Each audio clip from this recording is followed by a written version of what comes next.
Hello, good day, and welcome to Lena Media TV editorial. I am Victoria, broadcasting from Canada, and these are the headlines for today's editorial.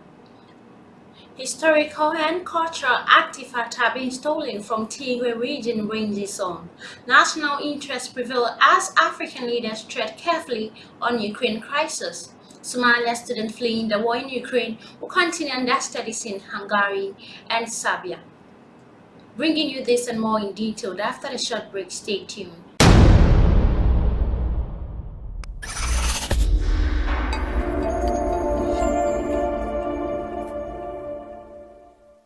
Hello and welcome back from that short break. Now, news in detail.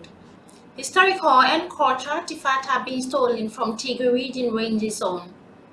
Historical and cultural artifacts have been stolen from Tigray region ranger zone. The government of the Tigray region in Ethiopia says it will approach the United Nations Educational, Scientific and Cultural Organization to help stop the illicit trade in its historical artifacts and memorable. Tigray has a rich footprint of ancient history. It is regarded as one of the earliest ancient world civilizations, which stretched from Tigray to the Middle East around the 3rd and 4th century. Reverential movements like chant are also found in Egypt. Tombs of various kings, musical note and literature are found alongside the historical tradition of Tigray. This history of, according to the External Office, has found its way to online platforms such as eBay. In recent days, the world has witnessed the degree of cultural and religious depredation perpetrated in Tigray, as some of those stolen historical artifacts have been put up on a sale online by the platforms eBay. It said they were put down following labeling by Tigrays in the diaspora and friends of Tigray. The artifacts include religious symbols like crosses and historic manuscripts. The African Literature Association has also added its voice to call for an end to the plunder of Tigray endangered artifacts and historical literature. In the statement, it said the feuding parties were affecting the pride of Ethiopian as a rich area of study for archaeology and other disciplines.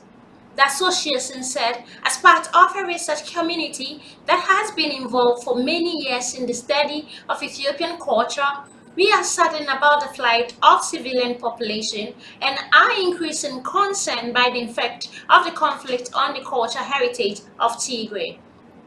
They appeal to all parties involved to pay serious attention to the issue. The most notable assault on the region monumentum was then fighting happened near the church in Yaha, where the cathedral is situated, is on a UNESCO World Heritage List, while UNESCO is also considering adding the Al-Nishashi Mosque established in the 7th century to the list. According to the Tigray government, it has established a commission that will work with UNESCO International Council of Museums, Interpol, and the World Tourism Organizations. Now moving on, national interest prevail as African leaders tread carefully on Ukraine crisis.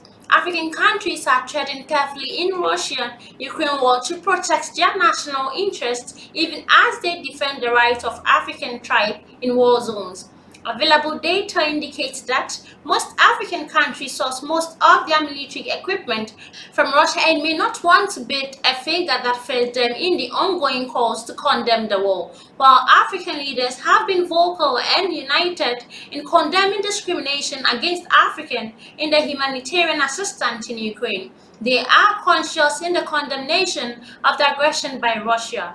Division among African countries were laid bare when United Nations member countries took a vote on the invasion of Ukraine by Russia, during which some countries appeared to avoid taking sides. Senegalese President Macky Sall, chair of the African Union and the African Union Commission chairperson Moussa Faki Mahamat, said they were particularly disturbed by reports that some Africans had been turned away at European borders while trying to leave the war-wrecked country. Reports that Africans are singled out for unacceptable dismissal treatment would be shockingly racist and breach of international law, the two leaders said in joint statement on February 28. In this regard, the chairperson urged all countries to respect international law and show the same empathy and support to all people fleeing war, notwithstanding their racial identity. Moving on to the last story, Somalia students fleeing the war in Ukraine will continue their studies in Hungary and Serbia. Somalia Foreign Minister Abdi said Mouse Ali tweeted on Thursday that Somalia students fleeing the war in Ukraine will continue their studies in Hungary.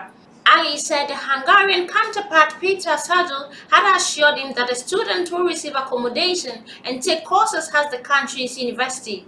He received assurance that Somalia students whose studies in Ukraine have been interrupted will be offered to continue their studies at Hungarian universities with accommodation provided, he said.